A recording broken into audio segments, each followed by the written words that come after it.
दोस्तों साल 1948 में दुनिया के नक्शे पर एक नए मुल्क की सरहदें खींची गई जिसे आज हम इजराइल के नाम से जानते हैं। लेकिन यहूदियों के इस मुल्क के अस्तित्व को मिस्र, इराक, लेबनान, सऊदी अरब और जॉर्डन जैसे देश नकारते रहे। क्षेत्रफल के दृष्टिकोण से बिहार से 4 गुना छोटे देश इजराइल को अरब वर्ल्ड अपने गले की फांस मानता है। यही वजह है कि इजराइल के अस्तित्व में आने से पहले ही अरब देशों ने उस पर बहिष्कारों की बौछार करनी शुरू कर दी। लेकिन दशकों के शोषण और उपेक्षा सहने के बाद भी इजराइल आज सीना ताने खड़ा है। यहूदियों का इतिहास वैसे भी जुर्म और खून से सना हुआ है। ऐसे में दुनिया के एकमात्र यहूदी देश इजराइल का सफर आसान नहीं था। दोस्तों आज इजराइल जिस मजबूती और ताकत के साथ दुनिया में अपनी अलग पहचान बना चुका है, उसके लिए उसे एक लंबे शोषण के दौर से गुजरना पड़ा है। इजराइल के गठन से पहले फिलिस्तीन में अलग राष्ट्र का समर्थन करने वाले यहूदियों को यूसुफ कहा जाता था। दोस्तों 1948 से पहले इजराइल नाम का कोई भी देश नहीं था। 1948 से पहले यहूदी दुनिया भर के अलग अलग देशों में रहा करते थे। लेकिन जब हिटलर ने यहूदियों का नरसंहार शुरू किया, उसके बाद 1948 में यहूदियों के लिए एक नया देश बनाया गया जिसे इजराइल के नाम से जानते हैं। दोस्तों 1948 में फिलिस्तीन को 2 भागों में बांटा गया। एक का नाम रखा गया इजराइल और दूसरा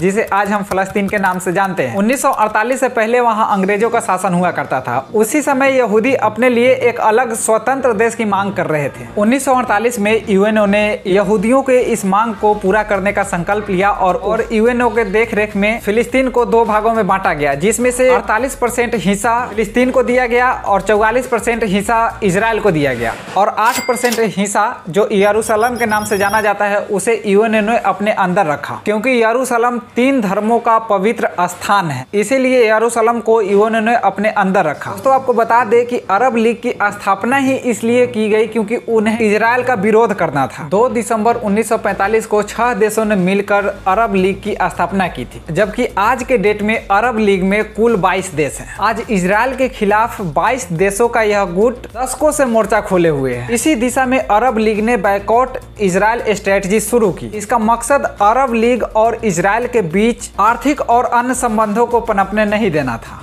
इजराइल के साथ सभी तरह के व्यापारिक संबंधों पर रोक लगाई गई। अरब लीग में कुल 22 देश हैं। अरब लीग ने इजराइल के बायकॉट के लिए एक घोषणा पत्र जारी किया, जिसमें सभी अरब मुल्कों से आग्रह किया गया कि वे फिलिस्तीन में यहूदियों द्वारा बनाए गए किसी भी सामान का उपयोग न करें। 1946 में अरब ने मिस्र की राजधानी काहिरा में एक अस्थायी बहिष्कार समिति का गठन किया। यहूदियों के बहिष्कार का यह प्रस्ताव 1948 में इजराइल की स्थापना के बाद भी जारी रहा। इसका मकसद फिलिस्तीन में यहूदी इंडस्ट्री को कमजोर करना और क्षेत्र में यहूदियों के इमिग्रेशन को रोकना था। जब संयुक्त राष्ट्र ने 2 नेशन की थ्योरी दी, के बाद से यह बायकॉट स्ट्रेटजी और ज्यादा तेज हुई। लेकिन बायकॉट स्ट्रेटजी उतनी कारगर साबित नहीं हुई जितना कि अनुमान लगाया जा रहा था। अरब देशों को जब यह लगा कि इजराइल के बहिष्कार की यह नीति उतनी कारगर साबित नहीं हो रही है जितना कि हमें उम्मीद था, तो इसके बाद अरब लीग ने बायकॉट की अलग स्ट्रेटजी अपनाई। इसके तहत गैर इजरायली कंपनियों को इजराइल के साथ कारोबार करने से रोका गया। जो कंपनियां इसका पालन नहीं कर रही थी, उन कंपनियों को अरब लीग बहुत ही फुर्ती से ब्लैकलिस्ट करना शुरू कर दिया था। अरब लीग के बायकॉट का इजराइल की अर्थव्यवस्था और उसके विकास पर प्रभाव जरूर पड़ा, लेकिन साथ ही अरब देशों की आर्थिक कल्याणकारी नीतियां भी प्रभावित हुई। अरब मुल्कों ने आगे चलकर इजराइल के खिलाफ परमानेंट बहिष्कार करने वाली कमेटी का गठन किया, जिसका नतीजा यह निकला कि इजराइल और अरब मुल्कों के बीच युद्ध शुरू हो गए। अरब मुल्कों ने लगातार इजराइल के बहिष्कार की नीति को अपनाए रखा। अरब लीग ने इजराइल के साथ डाक, टेलीफोन और रेडियो कम्युनिकेशन बंद कर दिया और समुद्र, जमीन और वायु तीनों माध्यमों से इजराइल को ब्लॉक करके रखा। इजराइल के बहिष्कार के लिए बनाई गई बायकॉट कमेटी ने मिस्र से निकलकर सीरिया के दमिश्क में डेरा डाल दिया। इजराइल के ब्लॉकेज के लिए बाकायदा बायकॉट ऑफिसेस बनाए गए। बायकॉट ऑफिस का मेन हेडक्वार्टर दमिश्क में था, जो सीरिया में था, जबकि इसके अलग अलग ब्रांच अरब लीग में जुड़े हुए सारे देशों में फैले हुए थे। पता है इन ऑफिसों का क्या काम था? बायकॉट स्ट्रेटजी के नियमों का पालन नहीं होता है तो उस पे नजर रखना। दोस्तों इजराइल का क्षेत्रफल बिहार के क्षेत्रफल से लगभग 4 गुना छोटा है, लेकिन छोटा और दुश्मनों से चारों तरफ से घिरे इजराइल के हौसले कभी पस्त नहीं हुए। हर युद्ध के साथ इजराइल अपने आप को ताकतवर करता चला गया। अब आप इस बात से अंदाजा लगा सकते हैं कि एक अकेला इजराइल 22 देशों से अकेले लड़ गया और ये 22 देश भी मिलकर कभी भी इजराइल का सामना नहीं कर सके। इतिहास गवाह है कि आज तक ये 22 देश इजराइल से जब भी भिड़ने गए हैं तो इनको मुंह की कहानी पड़ी है। इजराइल अकेले इनको जूता से मारकर वहां से भगा देता है। दोस्तों इजराइल 1948 के बाद से लेकर अभी तक बहुत सारे युद्ध लड़े हैं। दोस्तों इजराइल ने 1948 के बाद से अब तक जितने भी युद्ध लड़े हैं, या तो वो अकेले फलस्तीन के साथ लड़ा है या वो अकेले इन 22 देशों के साथ लड़ा है, लेकिन वो अकेले इन 22 देशों को कभी जीतने नहीं दी। दोस्तों इजराइल की ताकत उसकी सेना में बसती। इसकी मिलिट्री स्ट्रेंथ की ताकत के कई सारे फैक्टर हैं, जिसमें सैन्य नीतियां, अत्याधुनिक हथियार और अमेरिका से लगातार मिलती मदद शामिल है। इजराइल हथियारों और जवानों की ट्रेनिंग पर काफी सारे पैसे खर्च करता है। यही वजह है कि वह अकेला होकर भी अरब के 22 देशों पर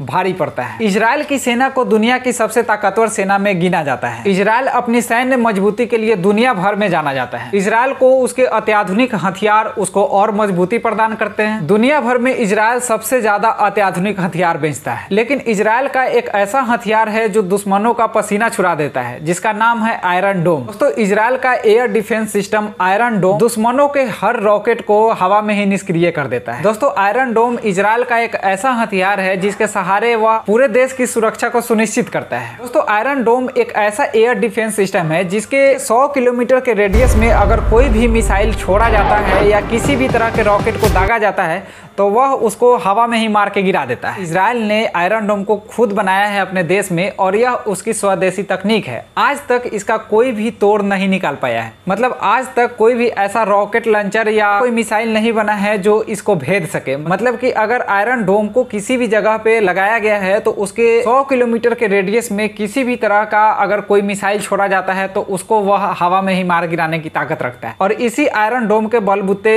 इजराइल अपने सीमाओं को सुरक्षित रखता है। अब आप इस बात से अंदाजा लगाइए कि इजराइल के ऊपर एक बार में 1000, 2000, 1500 रॉकेट एक साथ फायर किए जाते हैं हमास द्वारा, लेकिन फिर भी उसका आयरन डोम तकनीक इतना पावरफुल है कि किसी भी रॉकेट को उसके जमीन पे गिरने नहीं देता है। 1948 में इजराइल की स्थापना के बाद से ही अमेरिका उसका पूरा समर्थन करता है। अमेरिकी सरकार हथियारों की बिक्री से लेकर आर्थिक सहायता तक हर तरह की मदद इजराइल को पहुंचाता है। दोस्तों 2014 में अमेरिका ने इजराइल के साथ एक डील की थी जिसके तहत वह इजराइल को सैन्य मदद देगा। इस समझौते को इजराइल अमेरिका स्ट्रेटेजिक पार्टनरशिप कहा जाता है। दोस्तों इस वीडियो में इतना ही, मिलेंगे अगली वीडियो में। जय हिंद।